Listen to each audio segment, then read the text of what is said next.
the best benefit of them all. It's Tricare! The Military Money Show is sponsored by Charles Schwab. Since 1975, Charles Schwab has been helping people achieve better financial outcomes for themselves and their families. You can learn more about Charles Schwab and the work they do at schwab.com.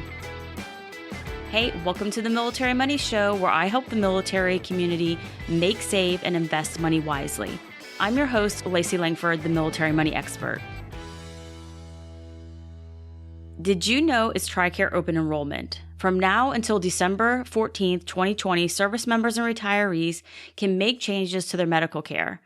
There have been some recent changes also to the enrollment fees. To get an update on everything going on with Tricare, I've gone straight to the source. Mark Ellis oversees the development and execution of enrollment policies for all of Tricare medical plans. Mr. Ellis served 22 years in the United States Air Force, the last 15 years as a Medical Service Corps officer. Mark was kind enough to answer my questions on what the enrollment period is and who should be thinking about it and doing something about it. We also talk about the changes to enrollment fees for Tricare Select plans, plus a whole lot more on all Tricare facts. Of course, there were a million other questions I could have asked, but we couldn't get to all of them, so I will be sure to have Mark back on the show to have more Tricare talk. But for now, here it is, my chat with Mark Ellis.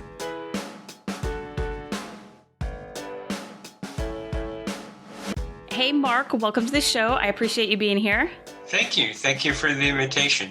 This is exciting for me to have an expert on Tricare on the show, because while I was researching some things for myself personally, for Tricare, for my husband, my family, I was looking through things and I was like, you know what? I need a refresher. I really do. Like, there's a lot of things have changed. I grew up with Tricare.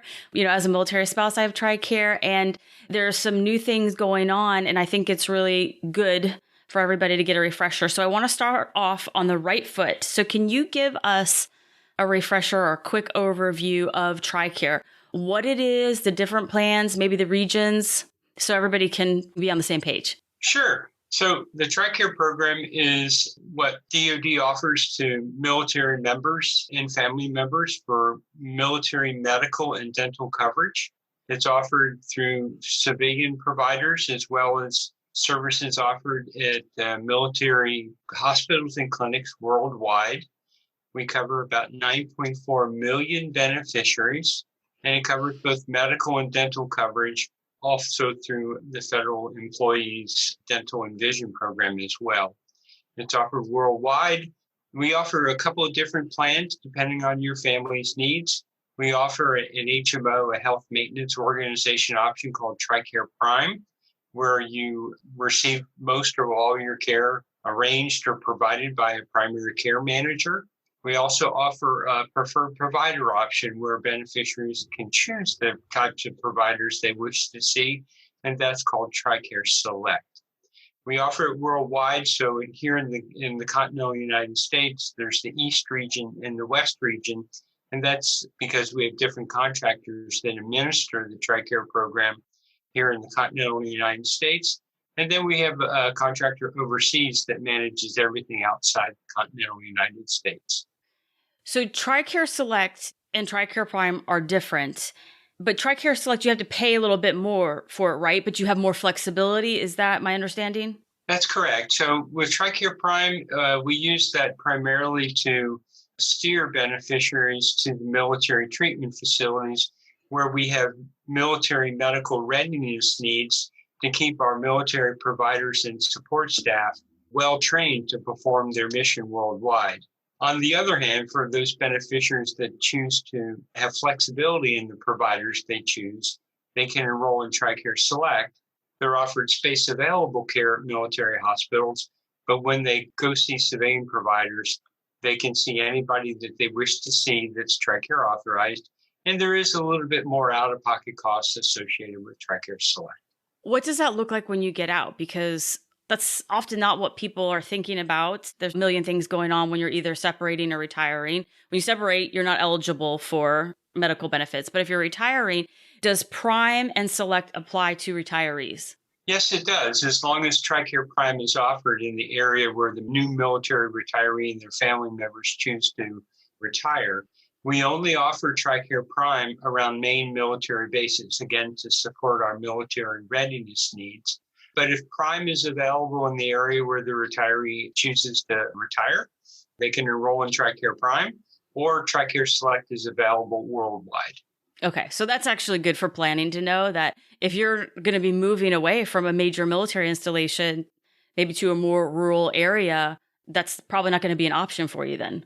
Typically, it's not. We allow folks who want to enroll in Tricare Prime to enroll up to 100 miles away from where their network providers are. But generally, we recommend that beneficiaries consider their healthcare to be local. And so we encourage them to consider those options. But Tricare Prime, again, is only available in certain areas of the country. I don't know if you mentioned it or I did the research, but there's now like an A and B plan. Is that correct? What is the difference between those two things? So Congress in 2017 updated the Tricare out-of-pocket expenses, and they created two classes or categories of beneficiaries. So Group A beneficiaries is when the military sponsor or military member first initially joined the military before January 1, 2018. So those are the Group A beneficiaries.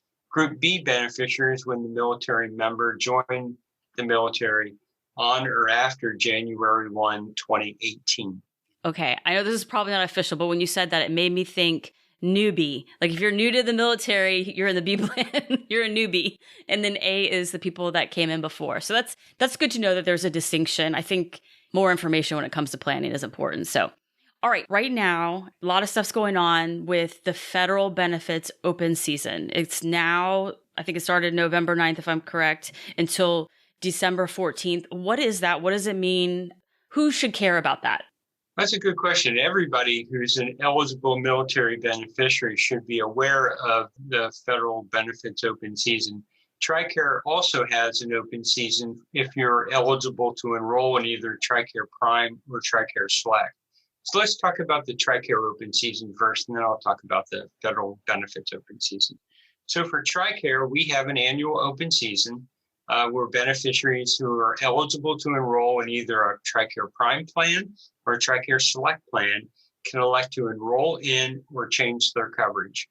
It's an annual opportunity for military families to assess what their healthcare needs are, and then depending on what plan they're eligible for and what's available in their geographic area, make an informed decision on what healthcare coverage they want to have for the next calendar year. It's important to note, again, it's only for those eligible to enroll in Tricare Prime or Tricare Select. So, for example, we have a large population of military beneficiaries who are both eligible for Medicare and Tricare. The open season does not apply to them if they're looking at their Tricare coverage because Tricare for Life beneficiaries don't have an enrollment requirement with Tricare. They do with Medicare, but not with us. Additionally, we have certain beneficiary categories that have Tricare coverage, but they're not technically enrolled in Tricare Prime or Tricare Select. So these are selected reserve members who can purchase our Tricare Reserve Select premium-based coverage, as well as retired reserve members who can purchase Tricare Retired Reserve. Again, these folks don't have an open season, a Tricare open season. They can elect to enroll at any time. And so we encourage beneficiaries that are eligible to enroll in Prime or Select to evaluate your healthcare options and make informed decisions on what coverage they'd like to have for the coming year. Do Tricare young adults have an open period?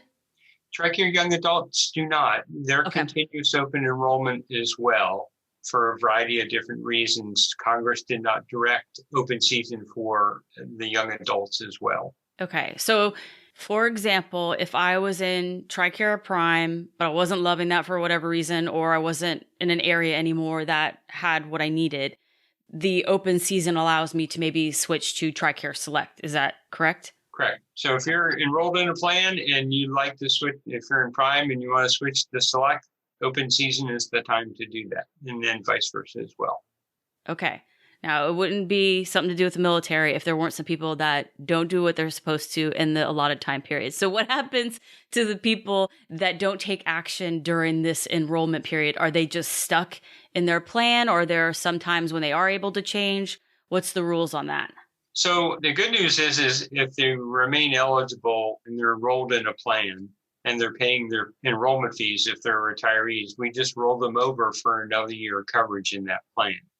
The next opportunity to change their coverage is when a family member has what we call a qualifying life event. That is, there's a birth, there's a marriage, there's an adoption, a military family moves to a new location is always a good example of a qualifying life event, because they may move to an area where Tricare Prime is not offered, and so they have to make a change to another coverage. And so it's a qualifying life event, or they're stuck until they remain covered. Let me put it that way. They remain covered in their current Tricare coverage until they have an option to change otherwise. Okay, yeah, that's a really good point to make, is that you still have your coverage. It's just the same one. You just don't have the option unless you have those qualifying events to make a change. Well, that's good. All right. You mentioned before that Tricare covers dental and vision. How does that work? Is that something like Prime versus Select, or is it completely separate? Is it free? I know a lot of people start the rumor that everything's free when it comes to healthcare with the military, and that's not 100% true. So, especially when it comes to family. So what's the deal with dental and vision? So for dental coverage, Tricare does offer the Tricare Dental program for active duty family members, selected reserve members, National Guard and reserve members and their family members. And it's premium based, but for active duty family members, the government subsidizes the premiums. On the other hand, dental coverage for retirees, several years ago, we closed down the Tricare retiree dental program. And instead, we are very happy to partner with the Office of Personnel and Management to offer military retirees dental insurance through the Federal Employee Dental and Vision Program. Military eligible retirees can purchase dental coverages at significant advantage because we're in the same risk pool as about 5 million other beneficiaries. The plans offer 10 different national and regional plans that military retirees and their family members can purchase. They do that through the Benefeds, BENEFEDS.com website, or by calling the Benefeds contractor. On the other hand, vision is a little bit different. First, Tricare covers everything that is medically necessary. So if there's something that needs to be done by an eye doctor, say an ophthalmologist, that's a covered Tricare benefit for all beneficiaries. On the other hand, if it's just a routine eye exam, or it's a need for glasses or frames or contact lenses, that's a different issue. So for those enrolled in Tricare Prime, active duty family members enrolled in Tricare Prime can get an annual eye exam free. Retirees enrolled in Tricare Prime can get an eye exam every 2 years. Otherwise, other military beneficiaries can elect to enroll in FedVIP's Vision program. Again, about 10 different plans, national and local. And again, go through the benefeds.com to compare plans and to select a plan that best meets your family's vision needs. I'm really glad that you brought up about the medical in your vision, because recently I had some vision problems where they thought my retina was detaching, which was very worrisome. And so I had to go to all these specialists, and I thought, wow, this is going to be expensive. Most of everything was covered because it was a medical problem with my eyes, not me just getting a checkup. So I think that's really important for people to know, because sometimes people don't get stuff checked out because they're worried about the finances behind it. So it's really good to look into everything that is covered. That's true. I have similar issues. And so, yes. Yes. I was very happy to hear that everything would be covered. So huge relief. And just, by the way, it turned out good for my eye. It turned out I was just very stressed out. I was getting ocular migraines. Fun fact, I didn't know that that was possible, but it happened. All right. So there is some changes to enrollment fees that are going on. Can you tell us about those? Who does that apply to? Like, what's the difference? So retirees pay enrollment fees in order to enroll in Tricare Prime and Tricare Select. And that's been a requirement since 2018. However, Congress, when they first levied enrollment fees for Tricare Select in 2018, for the Group A retirees, that implementation date was delayed until January of 2021. So it's important for all Group A retirees that are currently enrolled in Tricare Select coverage without an enrollment fee being paid. Those payment arrangements need to be made now during open season so that the coverage will be uninterrupted come 1 January 2021. The fees are very modest. It's $12.50 a month for an individual, or $150 a year, or $25 a month if 2 or more members of the family are enrolled in Tricare Select, or $300 a year. So we encourage you to contact the regional contractor in your region.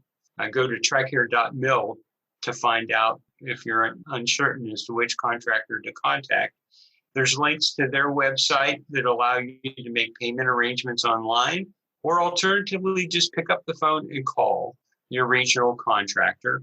We encourage monthly payment by military allotment from military retired pay. It avoids some issues that military families have faced in the past if their electronic funds transfer from their checking or savings account somehow doesn't go through, or if their credit card or debit card has issues such as being reported lost or stolen. It's important to understand that the enrollment fees are required by law, and Tricare cannot waive them. We have opportunities and processes in place where if it isn't promptly paid on time, we'll let you know and you can make up the past payments, but we're also not allowed to offer coverage while that situation occurs. So this is a great opportunity for us to highlight to Group A retirees. Please contact your regional contractor and make arrangements to pay those modest fees starting January 1, 2021. I can add that we are Group A retirees, and it was super easy to get that all set up. We did the monthly allotment out of military retired pay, but it actually took longer for me to get up and go get my ID card to get my member number than it did to actually set it up. So it is super easy. I sat down to do this huge project, and I was like, oh, I'm done. So, but I think I went through the email I received. I've received a lot of emails and some letters that I needed to update it. And so I just clicked on the link and it was super easy. So if that's on your list of things to do, it's actually not going to require too much time on your part. Yeah, mine only took a couple of minutes on the phone with our regional contractor here in the East, Humana Military, and very quick, very easy to do. The good news is if you do that by the 20th of November, typically when we ask people to newly enroll and pay enrollment fees, the contractor typically asks for a couple of months up front worth of enrollment fees to give them enough time to get the recurring payments set up. But we encourage the contractors to waive that requirement. And so if you can get that done by the 20th of November, all you have to do is provide your fee payment information and no money up front will be needed. If you do that after the 20th of November, they'll have to ask for a month or two of enrollment fees because then the recurring payment won't likely come out of your choice until February or March. The financial coach in me wants to highlight what you just said, so I hope everybody heard it. So if you don't do it in enough time, you're going to have to pay more up front. It might not seem like a lot of money or just something that you could push off, but that is going to be right around the holidays. And it's a horrible time to have an additional expense. So go ahead and do it before November 20th so you can save yourself some heartache when you're Christmas shopping, because that would be super annoying. I want to ask, these enrollment fees, do they count towards your catastrophic cap? So everybody's got a cap. Does the money go towards this? Like, is there any other benefit to it? The enrollment fees are credited to the family catastrophic cap. So for your listeners, the catastrophic cap is the maximum amount of money that you'll pay out of pocket.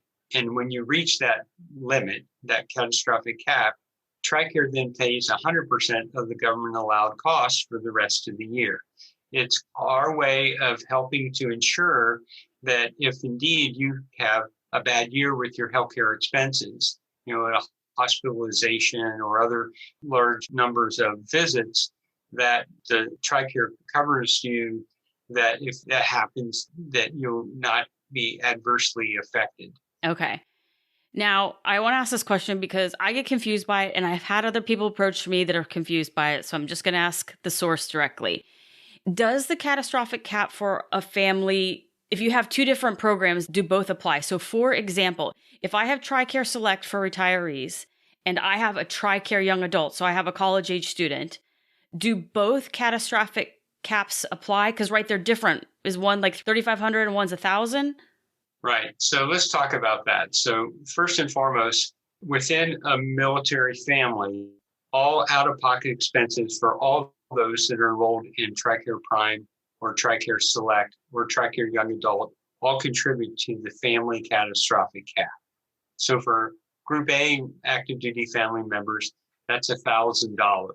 For retirees Prime or? No. So for active duty family members, the catastrophic cap for Group A is $1,000. For retirees, it's $3,000 enrolled in Prime or Select. However, Congress directed that for those that are enrolled in our premium plans, Tricare Young Adult, Tricare Retired Reserve, and Tricare Reserve Select, they said, regardless of whether or not your sponsor is a Group A or Group B sponsor, those enrolled in those three, what we call the premium plans, they have Group B cost shares, and therefore they have a Group B catastrophic cap.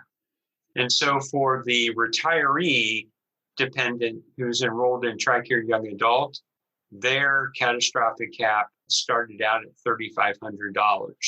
And so while the rest of the family members that are in Group A have a family catastrophic cap of $3,000, the young adult has a little bit more before the government starts paying 100% of their claims, is 100% being paid by Tricare. So let me kind of take an example. So I'm a Group A retiree, and my wife and I are enrolled in Tricare Select. We contribute to the family catastrophic cap of $3,000. And when the family catastrophic cap hits $3,000, our claim for the rest of the year are paid by Tricare at 100% of the government allowed amount. But if we had a young adult who enrolled in Tricare Young Adult, they contribute to the family catastrophic cap, but their claims are not paid at 100% of the Tricare allowed amount until the family catastrophic cap reaches $3,500. Now that $3,500 could be paid by my wife and I totally. And when it reaches that $3,500 point, then the young adult has no out-of-pocket expenses. So again, everybody contributes to the family catastrophic cap. It's when it becomes 100% is paid by Tricare is dependent upon whether or not you're the sponsor or eligible spouse who's still eligible for Tricare Prime or Select. But for the young adult enrollee, that family cap has to hit $3,500 before it becomes that cap in their out-of-pocket expenses. Okay, so there's that $500 difference that you and your wife may no longer, once you hit $3,000, pay anything, but your young adult would have to pay until you cover that $500 gap. Yes. Okay. And it could be coming out of the young adult's pocket or the parents, depending on how you guys decided on that deal. Well, I mean, again, everybody's out-of-pocket expenses contribute, so it depends on who has claims processed and out-of-pocket cost assessed. So Tricare has out-of-pocket expenses, co-payment, or a deductible, or a calculated cost share for Tricare Select enrollees who get care from non-network providers.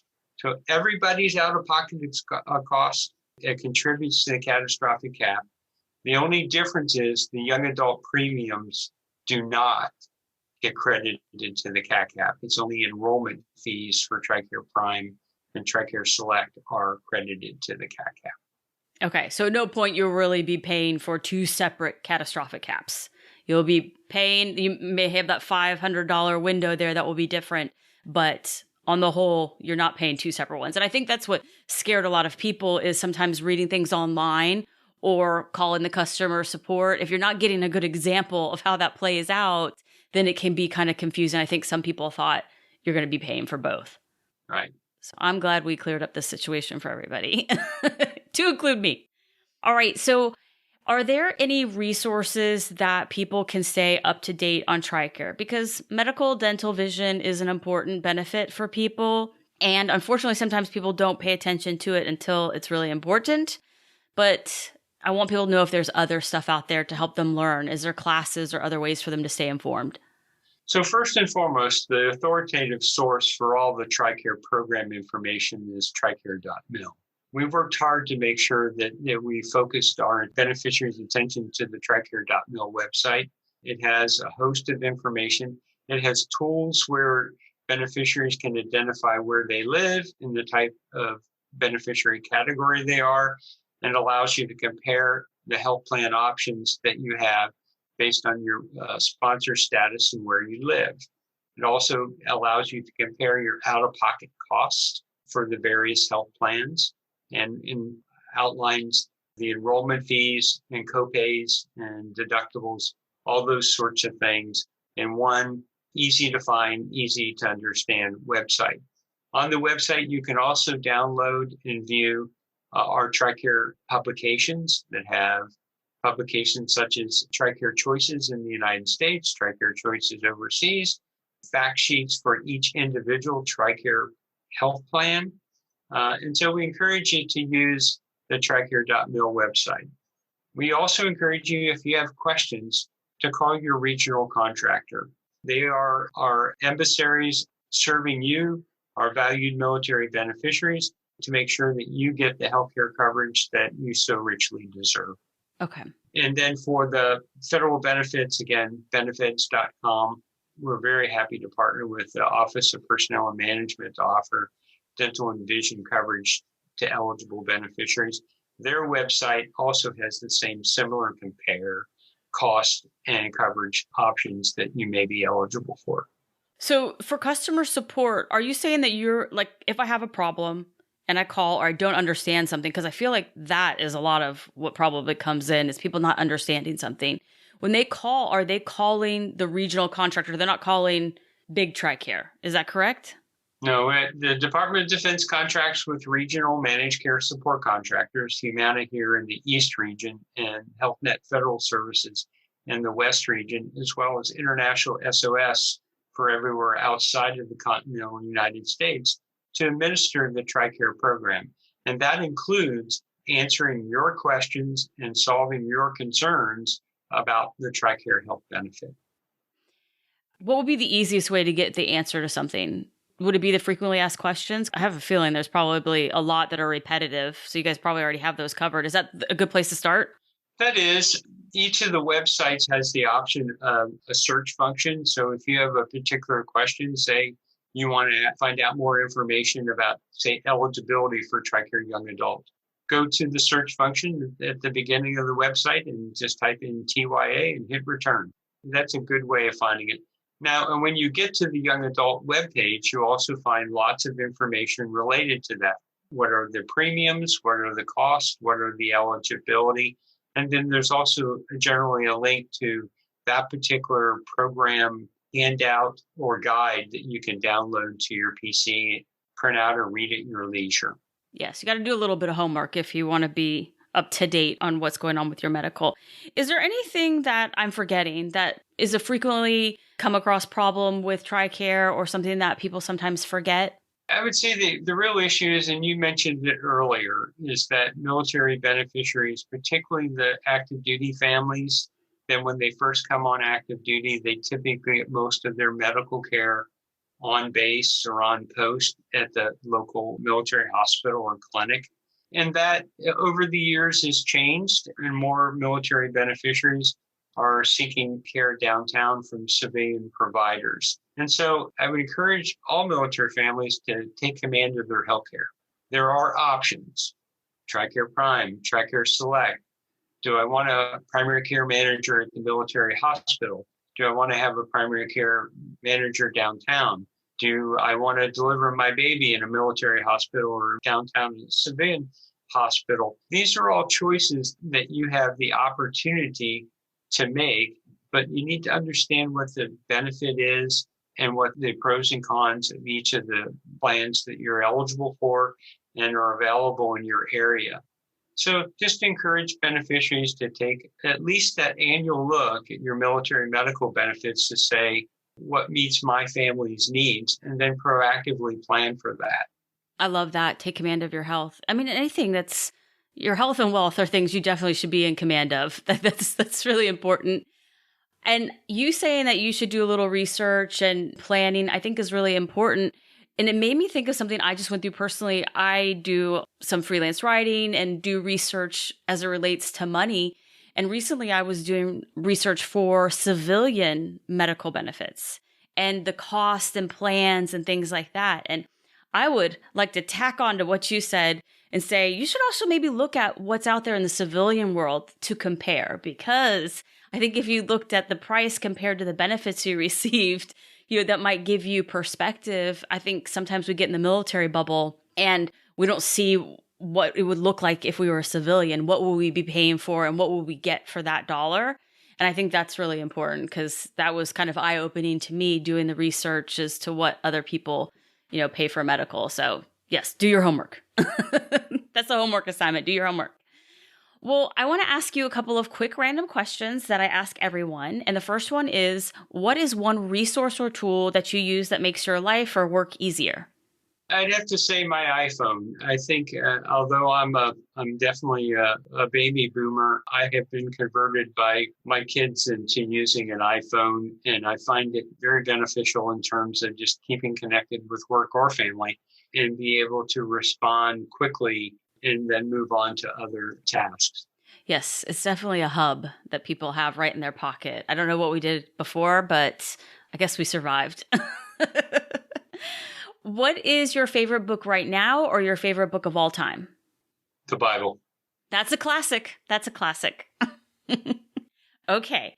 Well, I now want to get into my favorite part of the podcast, which is game time. And today we are going to be playing trivia. So I am going to give you 3 multiple choice questions, and you have to give me the right answer. And we'll see how well you stack up, how many you get right.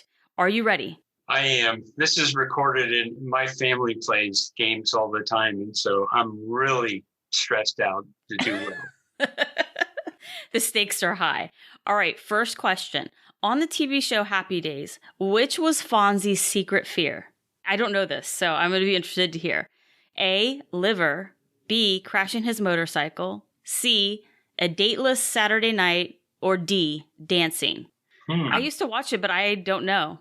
I'm going to go with D, dateless night. Oh, wait. C is a dateless Saturday night. D is dancing. Oh, so C. C, dateless night. Okay, I just want to make sure. I don't want it to be called on a technicality on your first time on the show. Or maybe I'm looking for that. Yes. Okay, it is A, liver. Okay. Which, that probably would have been mine as well. All right, next question. Which cartoon series featured Optimus Prime and his team fighting the evil Decepticons? A, GoBots. B, Transformers. C, Voltron. Or D, He-Man. I'm going to have to take a guess with B, Transformers. You are correct. That one I feel like was a good one. But do you remember He-Man? I used to love He-Man. That was my show. Or actually, it was my brother's show. I just watched it with him. Last one. So you got 1 right, 1 wrong. This is the tiebreaker. Which legendary frontiersman fought alongside the Earp brothers against the Claytons and the McLaurys in the 1881 gunfight at the OK Corral? A, Jesse James. B, Buffalo Bill. C, Captain Fantastic. Or D, Doc Holliday. D, Doc Holliday. That's right. You got it right. It was Doc Holliday. So you won. You got 2 out of 3. Yay! Pressure's off now. You can relax. I really appreciate you playing the game and coming on the show and sharing all your knowledge about Tricare. I really wanted to ask you a ton more questions, but we just can't get into it all in the time allotted. So I hope that one day you will come back on the show so we can talk more Tricare. We would be happy to do that. Every opportunity we get to talk about Tricare and delivering that benefit to our deserving military beneficiaries is always a good thing to do. Okay, wonderful. I'm sure questions will come in then for the next time we have you on. So can you tell everybody listening where they can learn more about what Tricare has going on and where they're at? So on our Tricare.mil website, you can sign up and subscribe to a variety of different notifications when there are changes to the Tricare benefit or other things that we'd like to get out to eligible beneficiaries. So go to Tricare.mil and sign up and subscribe to a variety of our notifications. We're also on Facebook. We're also on Twitter. Wonderful. I'll be sure to put links for everybody in the show notes. Thanks again, Mark, for coming on the show. Thanks.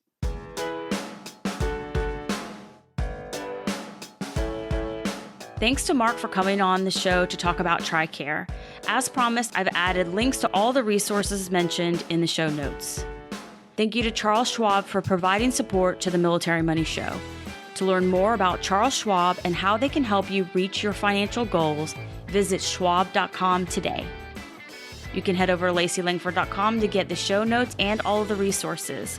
Next week on the show, we'll start a 2-part series on the changing landscape of USAA investments and all of the other recent changes. It's going to be a great show. I appreciate you listening, and I will talk to you next week.